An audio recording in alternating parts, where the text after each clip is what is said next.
I would want to marry. Certainly someone must have the same values as me, the same direction in life.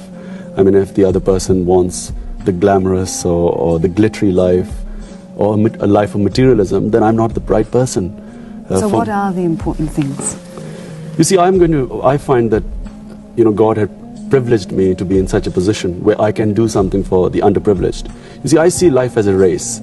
There's some people who are privileged and others not so privileged, who can compete in the race, and there's some who cannot.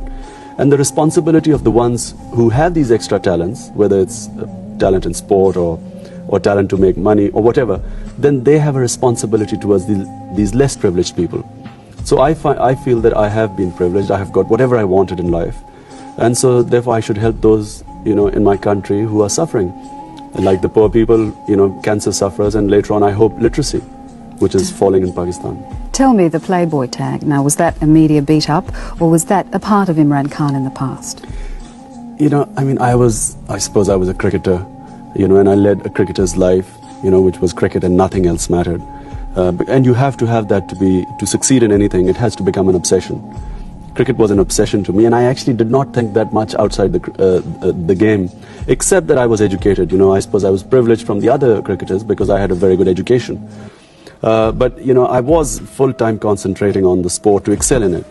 And in that, I suppose, Playboy, I wasn't married, I was successful, and it fitted in a sort of, I always believe that newspapers write what makes a good story, and it made a good story. Although, I didn't have that much money to lie about and, like a Playboy should, or I never had the time. Well, now you said professional cricketing was incompatible with marriage, and cricket was an obsession. Now the hospital's an obsession.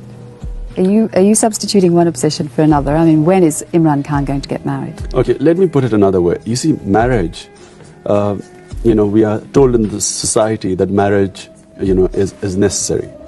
Up to a large point, I agree with it. I agree that, we need marriage, we need family life. I grew up in a very strong family unit, very close to my sisters, and I watched them, all them sort of making their children grow up as one family. I mean, one sister's children will be with the other sisters or spend the night. I mean, it's like one family growing up, and I think that's wonderful. But you see, at the same time, I believe that once you do get married, it's no big deal to get married or have children, but to make a success of your marriage, and certainly to bring up your children as proper human beings, not as an ego, that I've produced these replicas of myself, but to make them grow up as proper human beings is success. That is a successful person or people. And I find that I never had the time, so I mean, if I had the time and if I felt I could devote the time and bring them up as proper human beings, I would get married. But at the moment, it never has been the case. You've said that you admire strength of character in both men and women, and that the trouble with the West is that men and women are in competition and they really should be complementing each other. Now, is this complementing of each other only possible in a rigid social code where roles are clearly defined? Well, I'll give you an example of my sisters. 4 sisters. One is a PhD in economics, works for United Nations. One is a surgeon. One is a master's in business administration, and one is a graduate. Now, the younger 3 are married. Now, what they did was, and that's how I would like to see, if I get married, the woman sort of follow this example, that they first brought up the kids, and whatever work or education they did, they finish it at home. And now one of the sisters, well, her children are old enough, and now she's pursuing her job. So I'm saying that the jobs are flexible, but the roles are clearly defined. First, your responsibilities. I mean, I can't be a mother.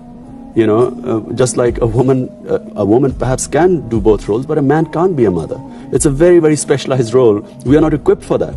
So if 2 people are both trying to be fathers, who's going to bring up the children? That's what I mean. How important is religion? You're a devout Muslim. Way of life, I mean, religion is part of my life.